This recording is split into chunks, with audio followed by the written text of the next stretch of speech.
Hello everyone, आज मैं आपके लिए कोई कुकिंग वीडियोस नहीं लेकर आई। आज मैं आपके साथ शेयर करने वाली हूँ कि कैसे मैं अपनी कुकिंग वीडियोस इस फ़ोन के थ्रू इस किचन में शूट करती हूँ। तो अपने इस किचन में कैसे मैं कुकिंग वीडियोस शूट करती हूँ आपके साथ आज मैं यही शेयर करने वाली हूँ। छोटे छोटे टिप्स एंड ट्रिक्स हैं जिसको अगर आप फॉलो करेंगे तो आप भी अपने सिंपल फ़ोन से कुकिंग वीडियोस शूट कर सकते हैं। मैं जब कुकिंग वीडियोस बनाती हूँ तो सबसे पहले किचन को क्लीन करती हूँ और हमेशा उस स्पेस में वीडियो बनाती हूँ जिस जगह पर नेचुरल लाइट आ रही होती है। तो मेरा ये वाला कॉर्नर हमेशा खाली रहता है। इस वाले स्पेस को मैं हमेशा खाली रखती हूँ शूट करने के लिए। आपने मेरे वीडियोज़ में देखा होगा क्योंकि यहाँ पे विंडो है और यहाँ नेचुरल लाइट आ रही होती है जिससे कि तो हमेशा लाइट में वीडियो बनाएं, मतलब कि जहाँ पे नेचुरल लाइट आ रही हो या फिर आपने अगर आर्टिफिशियल लाइट रखी है तो वो आ रही हो। और हमेशा स्पेस को क्लीन रखें ताकि आपकी जो रेसिपी है वो लोगों के ज़्यादा समझ में आए, जिससे वीडियोस बिल्कुल प्रोफेशनल की तरह बनते हैं। लाइट्स की प्रॉब्लम नहीं होती, इसलिए हमेशा नेचुरल लाइट में ही वीडियोज़ को बनाएं। और ये वो कुकटॉप है जहाँ पर मैं कुकिंग करती हूँ। मेरे वीडियोज़ मैं 2 एंगल में शूट करती हूँ। एक शूट मैं वीडियोस मतलब लॉन्ग वीडियो के लिए करती हूँ और दूसरी शूट मैं शॉर्ट्स वीडियोस के लिए करती हूँ। तो मैं इन दोनों वीडियोस के शूट के लिए या तो फिर 2 फ़ोन का इस्तेमाल करती हूँ या फिर इस तरीके से एक फ़ोन और एक कैमरे का इस्तेमाल करती हूँ। मैंने ये जो फ़ोन ले रखा है उन 2 फ़ोन से भी शूट करती हूँ क्योंकि मैं लॉन्ग वीडियोस के एंगल अलग होते हैं और इस तरीके से शॉर्ट्स वीडियो के एंगल अलग होते हैं। तो इस तरीके से मैं 2 कैमरे लगा करके अपने वीडियोस को शूट करती हूँ ताकि मैं शॉर्ट्स वीडियोस भी डाल सकूँ और लॉन्ग वीडियोस भी डाल सकूँ। तो इस तरीके से 2 वीडियो शूट करती हूँ तो दोनों एक साथ ही शूट कर लेती हूँ। तो ये देखिए, इस तरीके से अगर आप शॉर्ट्स वीडियोज़ बना रहे हैं तो उसमें केवल और केवल रेसिपीज़ देखी जाती है, आसपास नहीं दिखाई जाती। तो इस तरीके से मैं शॉर्ट्स वीडियो बनाती हूँ और लॉन्ग वीडियो बनाने के लिए मैं इस तरीके से कैमरे का इस्तेमाल करती हूँ। तो लॉन्ग वीडियोस बनाने के लिए मैं इस तरीके से निकॉन का कैमरा रखती हूँ। इस कैमरे से ही मैं शूट करती हूँ या फिर मैं 2 फ़ोन का इस्तेमाल करती हूँ शूट करने के लिए। एक जिससे मैं अभी वीडियो बना रही हूँ उसका इस्तेमाल करती हूँ और दूसरा जो मैंने ट्राईपोड पे लगा रखा है। तो इस तरीके से मैं इस कैमरे का इस्तेमाल करके भी वीडियो शूट करती हूँ जिससे कि वीडियो बिल्कुल प्रोफेशनल की तरह बन के तैयार होता है। अगर आपके पास कैमरा नहीं है तो आप फ़ोन से भी वीडियो शूट कर सकते हैं, वो भी बहुत ही अच्छे बन कर के आते हैं। तो इस तरीके से मैं फ़ोन और कैमरा दोनों का इस्तेमाल करके अपने वीडियो शूट करती हूँ। लॉन्ग वीडियो के लिए मैं कैमरे का इस्तेमाल करती हूँ और शॉर्ट्स वीडियोस बनाने के लिए मैं इस तरीके से फ़ोन का इस्तेमाल करती हूँ। और इन दोनों वीडियोस को बना करके मैं एक शॉर्ट्स वीडियो अपलोड करती हूँ और दूसरा मैं लॉन्ग वीडियो अपलोड करती हूँ। तो इस तरीके से मैं अपने वीडियोज़ बनाती हूँ। मुझे किस चीज़ की रेसिपी शूट करनी है, उसके लिए इंग्रेडिएंट्स क्या क्या लगेंगे, वो मैं एक दिन पहले प्लान करती हूँ। कुकिंग के सारे प्रिपरेशन मैं पहले कर लेती हूँ, मतलब कि बिहाइंड द सीन मैं कैमरा स्टार्ट करने से पहले मैं सारे इंग्रेडिएंट्स इकट्ठे कर लेती हूँ, उसे वॉश कर लेती हूँ, सारे मसाले हर्ब्स सारी चीज़ों को इकट्ठा कर लेती हूँ, उसके बाद ही शूट करती हूँ जिससे मुझे शूट करने में आसानी। मैंने इस तरीके से एक वुडन का टुकड़ा रखा हुआ है जिसके ऊपर मैं शॉर्ट्स शूट करती हूँ जो कि देखने में बिल्कुल अच्छे लगते हैं, बिल्कुल प्रोफेशनल की तरह लगते हैं। और यहाँ पे सिर्फ़ और सिर्फ मेरी रेसिपीज़ दिखती है जो समझ में ज़्यादा आती है। तो इस तरीके से मैं अपने शॉर्ट्स वीडियो शूट करती हूँ। लॉन्ग वीडियोज़ में आपने अपने किचन को दिखा सकते हो, लेकिन शॉर्ट्स वीडियोज़ में आप रेसिपीज़ पे ज़्यादा फोकस कर सकते हो।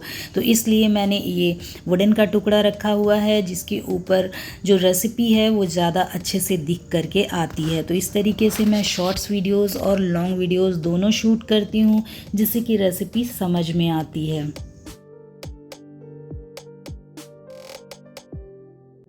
आपने मेरे वीडियोस में देखा होगा कि मैं कैमरे के हमेशा पीछे रहती हूँ, मतलब मैं बिहाइंड द कैमरा रहती हूँ क्योंकि इसलिए मैं रेडी नहीं होती। मतलब मैं रेडी होकर के भी शूट कर सकती थी, अगर मैं कैमरे के सामने रहूँगी तो मैं रेडी होकर शूट करती हूँ, लेकिन मैं कैमरे के पीछे रहती हूँ। मेरा फोकस हमेशा रेसिपीज़ पे रहता है या फिर शूट पे रहता है, इसलिए मैं हमेशा कैमरे के पीछे रह कर के ही अपने वीडियोज़ को शूट करती हूँ ताकि रेसिपीज़ ज़्यादा समझ में आए। मेरे वीडियोज़ में आप अगर वीडियोस में दिखना चाहते हो तो आप थोड़े बहुत रेडी होकर के सामने आओ, ताकि जो आपका वीडियो है वो बिल्कुल प्रोफेशनल की तरह दिखे। तो इस तरीके से आप थोड़े रेडी होकर के वीडियोस बनाइए तो आप प्रोफेशनल की तरह दिखेंगे। तो बस मैं कैमरे के पीछे रहती हूँ, इसलिए मैं रेडी नहीं होती। अब मैं जो वीडियोस बनाती हूँ उसमें मेरा फोकस रेसिपीज़ पे रहता है, ताकि लोगों को रेसिपी समझ में आए। तो इस तरीके से मैं आज बना रही हूँ मशरूम और मटर की सब्ज़ी, जो कि इस तरीके से मैं शूट करती हूँ कि मशरूम आपको सामने से दिखाई दे और अच्छे से दिखाई दे। तो मैं अपने सारे वीडियोस को 3 तरीके से शूट करती हूँ। सबसे पहले मैं रेसिपीज़ पे फोकस करती हूँ। तो जो रेसिपी है उसके लिए मैं बिल्कुल सामने इस तरीके से ट्राइपॉड लगा करके नज़दीक से दिखाती हूँ, ताकि मैं जो भी स्पाइसेस और हर्ब्स डाल रही हूँ, जो मसाले डाल रही हूँ, वो आपको सारी चीज़ें अच्छे से दिखाई दे। जैसे कि मैंने यहाँ पे अभी इस पैन को कुकटॉप के ऊपर रखा, तो ये कुकटॉप आपको अच्छे से दिख रहे हैं। अब ये जब हमारा कुकटॉप अच्छे से गर्म हो जाए तो हम यहाँ पे ऐड करेंगे ऑयल। तो ये सारी चीज़ें मैं जो ऐड कर रही हूँ, जो इंग्रेडिएंट्स ऐड कर रही हूँ, वो सारी चीज़ें वीडियोस में आपको साफ साफ दिखनी चाहिए।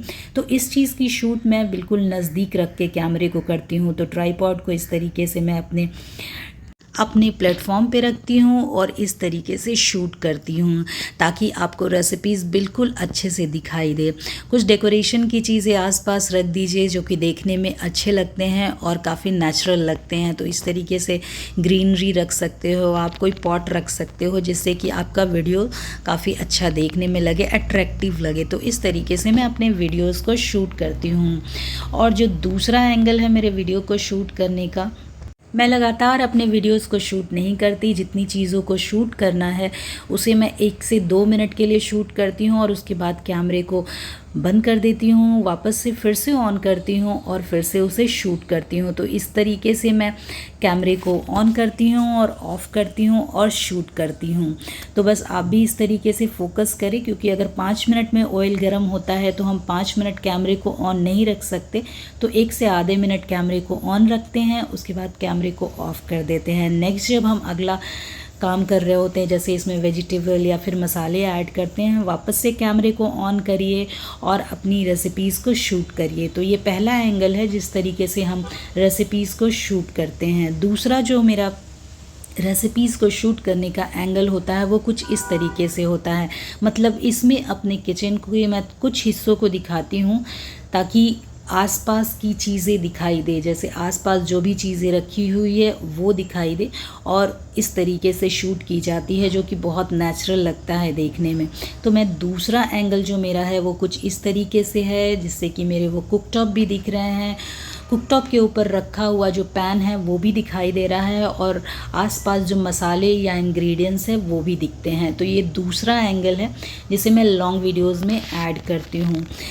तो इस तरीके से मैं सेकेंड एंगल में रख करके भी वीडियोस शूट करती हूँ।